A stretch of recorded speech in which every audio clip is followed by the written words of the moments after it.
নরসিংদীতে কিশোরীকে ধর্ষণের পর হত্যা করা হলো। তো আজকে নরসিংদীতে ধর্ষণের শিকার হয়েছে কারো রাজকন্যা, কারো আদরের বোন। কালকে আপনার আদরের বোন বা আপনার রাজকন্যা ধর্ষণ হইতে পারে।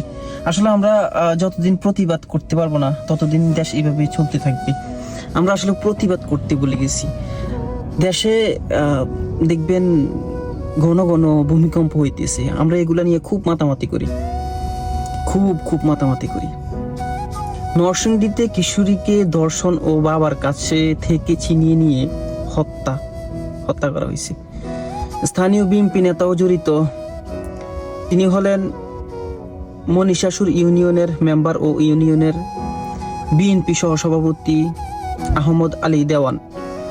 সংবাদ মাধ্যমের খবর অনুযায়ী নরসিংদী মাধবদীতে দিন 15 আগে স্থানীয় নূরের নেতৃত্বে 5-6 জনের একটি বকাটে দল কর্মস্থল থেকে বাড়ি ফেরার পথে কিশোরীকে তুলে নিয়ে ধর্ষণ করে।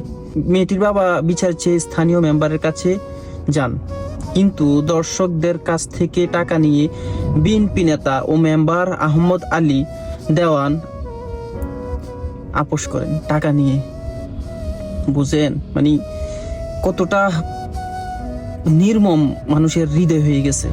টাকার কাছে সবকিছু বিক্রি হয়, সবকিছু। তারপরে টাকা নিয়ে তারা তো মামলা দামাচাপা দেওয়ার চেষ্টা করে, মামলা করতে দেননি। উল্টো মেয়েটির পরিবারকে তারা বাধ্য করছে এলাকা থেকে বাইরে হয়ে যাওয়ার। এতে চাপে পড়ে বুধবার বিকেলে কিশোরী মেয়েকে খালার কাছে রাখতে যাচ্ছিলেন বাবা। সে সময় তুলে নিয়ে যায় নূরা। বৃহস্পতিবার সরিষা ক্ষেত্রে মেয়েটির লাশ পাওয়া যায়। কি ভাবেন, কি মনে হয় এই দেশ কি আসলে থাকার উপযুক্ত?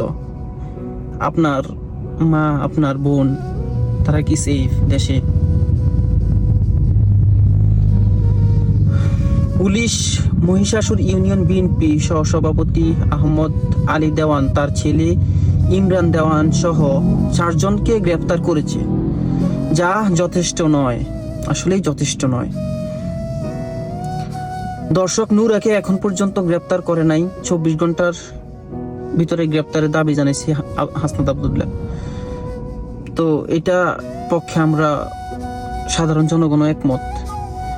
24 ঘন্টা তো বেশি হয়ে যায়, আরো আগে তাকে এই দর্শককে গ্রেপ্তার করা উচিত ছিল, এবং কি স্থানীয় মেম্বারকেও গ্রেপ্তার করা উচিত, এবং কি বিএনপি নেতা যে কিনা এই ঘটনাটার পৃষ্ঠপোষকতা লিড দিচ্ছে, যার কারণে থানা পুলিশ পর্যন্ত ওই আসামিদেরকে গ্রেপ্তার করতে সাহস পাচ্ছে না, তাদেরকে আগে গ্রেপ্তার করা উচিত, তাদেরকে আগে গ্রেপ্তার করা উচিত।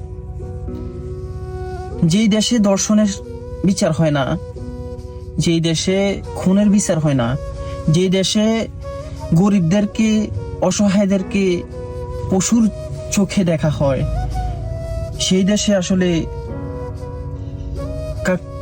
কেউই একজন পাগল যে রাস্তায় হাঁটে পাগলি, সেও নিরাপদ না। তো কালকেও আমি একটা ভিডিওতে দেখলাম এক পাগলিকে দর্শন করতেছে রাস্তায়। তো সর্বোচ্চ শাস্তির আওতায় আনুক প্রশাসন, এটাই দাবি। দেশে তো নতুন সরকার আসছে, ওনার এখন সুযোগ আছে মানুষের মন জয় করার। আমি আসলে আওয়ামী লীগ, বিএনপি, জামাত, জাতীয় পার্টি কিছু বুঝি না, এনসিপি। আমি বুঝি যে দর্শন করছি তার কোনো দল হতে পারে না, যে দর্শক তার কোনো দল হইতে পারে না, যে অপরাধী তার কোনো দল হইতে পারে না। অপরাধীর কোনো দল নাই, অপরাধীর শুধু আমরা এক চোখে দেখবো সে অপরাধী। দল মত নির্বিশেষে আমরা ওই চেষ্টাটা করব কিভাবে অপরাধীকে শাস্তির আওতায় আনা যায়। খুদা হাফেজ, আসসালামু আলাইকুম।